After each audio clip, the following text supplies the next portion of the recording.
नमस्कार, मैं हूं पूजा सिंह और आप देख रहे हैं राजपथ भारत। स्वागत है आप सभी का आज के इस नए वीडियो में। कल से चर्चा सिर्फ और सिर्फ पश्चिमी बंगाल की हो रही है। पश्चिमी बंगाल में जिस तरीके से सत्ता परिवर्तन हुआ है, जिस तरीके से उलटफेर हुआ है, उसने बंगाल को मतलब भरपूर कहना चाहिए कि लाइमलाइट दी है। और सबसे ज़्यादा चर्चा टीएमसी ममता बनर्जी की।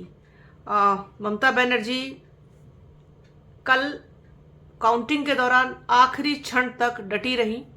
स्ट्रांग रूम के बाहर जहां पर काउंटिंग हो रही थी वहां पर अंदर नहीं जाने दिया जा रहा था और बहुत सारी चीजें हुई हैं। कल बहुत कुछ हुआ, लेकिन अंत में भारतीय जनता पार्टी की जीत हुई। उनको वहां पर भारी बहुमत मिला है। बहुत कम सीटें मिली टीएमसी को, जैसे कि उनको बिल्कुल उम्मीद नहीं थी इस चीज की। अब चूंकि ममता बनर्जी को हार का सामना करना पड़ा तो उनको अपना पक्ष भी रखना था, तो उन्होंने आज मीडिया को बुलाया। मीडिया के सामने उन्होंने अपनी बात रखी। प्रेस कॉन्फ्रेंस के दौरान उन्होंने क्या कुछ कहा है, आइए आपको बताते हैं। ममता बनर्जी की जो पर्सनैलिटी है वो जानी जाती है संघर्ष करने के लिए। उनके जुझारूपन से, उनका जो लड़ने का तरीका है उससे हर कोई वाकिफ है। ममता बनर्जी संघर्षों से निकल कर आई हैं। पूरे देश की राजनीति की अगर हम बात करें तो उनमें दो लेडीज ऐसी हैं, दो महिला नेता ऐसी हैं जिनको हम प्राउडली ये कह सकते हैं कि वो विशुद्ध रूप से संघर्ष से निकल के बाहर आई हैं। एक ममता बनर्जी और दूसरी बसपा सुप्रीमो मायावती।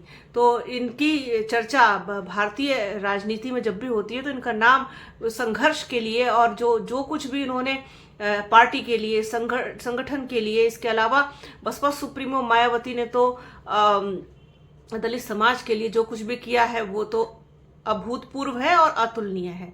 लेकिन ममता बनर्जी का भी संघर्ष कोई कम नहीं रहा। ममता बनर्जी के पीछे कोई बैकबोन नहीं थी, कोई बैक सपोर्ट नहीं था। वो जिस तरीके से निकल के आई और उन्होंने अपने दम पर पूरी पार्टी बनाई, खड़ी की। उसके बाद फिर 3 टर्म फुल टर्म मुख्यमंत्री रहना कोई आसान बात नहीं है, कोई छोटी मोटी बात नहीं है। और पिछले कई सालों से जिस तरीके से उन्होंने पूरा संघर्ष किया, राज्य को कुछ खास केंद्र से मिला नहीं, मनरेगा तक का पैसा नहीं मिला, रोका गया। जो कुछ भी वो कर पा रही थी, जैसे भी वो चला रही थी, राज्य को अपने दम पर चला रही थी, ये भी किसी से छुपा नहीं है।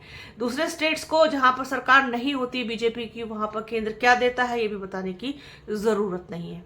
खैर, अब उन्होंने आज प्रेस कॉन्फ्रेंस की और पत्रकारों के सामने अपनी बात रखी। उन्होंने साफ तौर पर कह दिया है कि मैं इस्तीफा नहीं दूंगी, मैं इस्तीफा नहीं दूंगी, इस्तीफा देने के लिए राजभवन बिल्कुल नहीं जाऊंगी। चुनाव आयोग विलेन है और उन्हीं की मिली भगत से मेरे चुनाव को मुझे हराया गया। और मेरा चुनाव जो है वो बहुत कांटे की टक्कर थी, मैं मानती हूँ, लेकिन इस तरीके से पूरे चुनाव को मतलब छीन लिया गया, पूरे चुनाव को छीन लिया गया, लूट लिया गया। बल्कि उन्होंने ये कहा कि पूरे चुनाव को लूट लिया गया और मैं अब आजाद पंछी हूं और मैं शेर की तरह लड़ूंगी। ये दहाड़ ममता बनर्जी की प्रेस कॉन्फ्रेंस में सुनाई थी। पश्चिमी बंगाल की मुख्यमंत्री ममता बनर्जी ने आज कोलकाता में प्रेस कॉन्फ्रेंस के दौरान कहा, मैं सीएम पद से इस्तीफा नहीं दूंगी। हम जनादेश से नहीं, साजिश से हारे हैं, इसलिए इस्तीफा देने राजभवन नहीं जाऊंगी।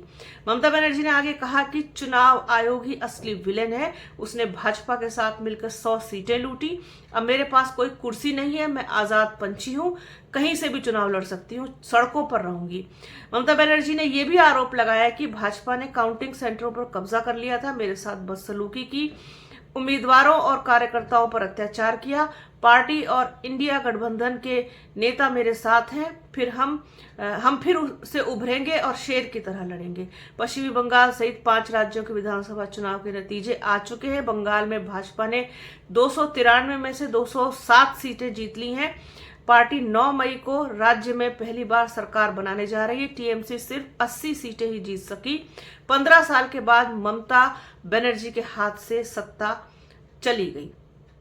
उन्होंने चुनाव आयोग के खिलाफ जो बोला है कि हम सख्त कदम उठाएंगे, उन्होंने जो बड़ी बातें कही हैं वो मैं आप लोगों के साथ शेयर कर रही हूं। उन्होंने कहा है कि मैं इस्तीफा नहीं दूंगी, मैं हारी नहीं हूं, मेरे इस्तीफा देने का सवाल ही नहीं उठता, इसलिए राजभवन नहीं जाऊंगी। वे ऑफिशियली हमें हरा सकते हैं लेकिन नैतिक रूप से हम चुनाव जीते हैं। चुनाव से 2 दिन पहले हमारे लोगों को गिरफ्तार किया गया, जगह जगह छापे मारे गए, IPS IAS अधिकारियों का तबादला किया गया, प्रधानमंत्री और गृह मंत्री इसमें सीधे तौर पर शामिल हैं, ये कहना है ममता बनर्जी का।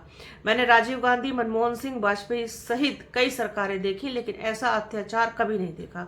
अत्याचार की कोई सीमा नहीं रही, यहाँ लोगों को प्रताड़ित किया गया। पहले राउंड की काउंटिंग के बाद ही वे कहने लगे कि भाजपा 195 से 200 सीटें जीत रही है। अंतिम नतीजे का इंतजार नहीं किया। बीजेपी वालों ने पोलिंग सेंटर स्टेशन के अंदर घुसकर लोगों को काउंटिंग और एजेंट्स को पीटना शुरू कर दिया। हम चुनाव आयोग के खिलाफ कदम उठाएंगे, क्या करेंगे ये अभी नहीं बताएंगे। दूसरी बात, हमने फैसला किया है कि 5 सांसदों समेत 10 लोगों की एक फैक्ट फाइंडिंग कमेटी बनाई जाएगी, ये कहना है ममता बनर्जी का साफ तौर पर। अब वो इस्तीफा नहीं देंगी तो उस कंडीशन में क्या होगा वो मैं आप लोगों को बताती हूँ क्या हो सकता है।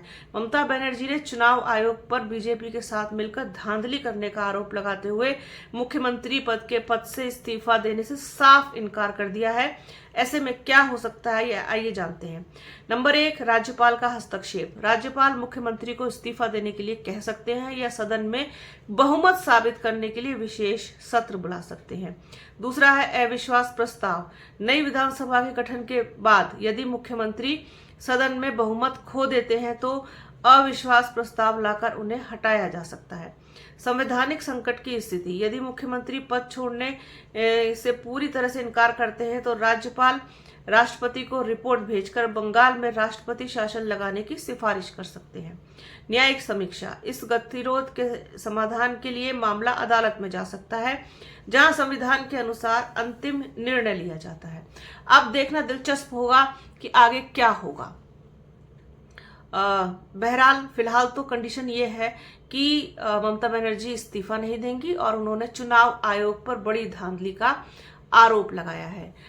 उधर इसका इम्पैक्ट जो मैं होते हुए देख रही हूँ ये है कि हो सकता है कि इंडिया गठबंधन एक बार फिर से एकजुट होने का प्रयास करे, क्योंकि समाजवादी पार्टी के राष्ट्रीय अध्यक्ष और उत्तर प्रदेश के पूर्व मुख्यमंत्री अखिलेश यादव ममता बनर्जी से कल मिलने जाएंगे। और इसके अलावा राहुल गांधी ने, सोनिया गांधी ने भी टेलीफोन पर ममता बनर्जी से बात की है, उनका हालचाल जाना है। पूरी सिचुएशन पर जो भी उनकी आपसी सियासी बातें हुई होंगी वो की हैं उन्होंने। एक सिंपैथी के रूप में कह लीजिए, हमदर्दी के रूप में कह लीजिए, मॉरल कर्टसी के रूप में कह लीजिए, फोन किया गया है राहुल गांधी और सोनिया गांधी की तरफ से। इसके अलावा जो इंडिया गठबंधन है उसमें मजबूती के आसार आप आगे आने वाले समय में देख सकते हैं। हो सकता है कि उत्तर प्रदेश को लेकर के भी 2027 के चुनाव को लेकर के भी कोई रणनीति बने। फिलहाल प्रेजेंट की कंडीशन तो ये है कि ममता बनर्जी ने साफ तौर पर इनकार कर दिया है कि वो किसी भी हाल में इतनी आसानी से चुप नहीं बैठेंगी, क्योंकि उनका पूरा इलेक्शन उनसे छीना गया है। हालांकि इसमें फैक्टर्स बहुत सारे होंगे, बहुत सारी चीज़ें हैं, उस पर हम फिर किसी वीडियो में तफसील से डिटेल में बात करेंगे।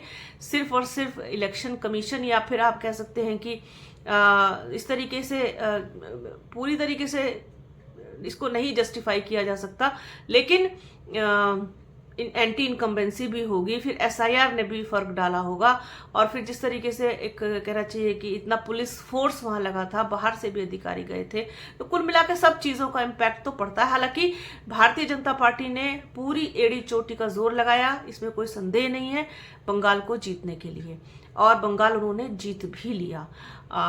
पहला राज्य है बंगाल जहां पर विशुद्ध रूप से भारतीय जनता पार्टी की सरकार है, मतलब सरकार बनेगी। अब बाकी तो सब जगह अलायंस है उनका, एनडीए की सरकार उनकी है हर जगह पर, चाहे वो कोई भी स्टेट हो।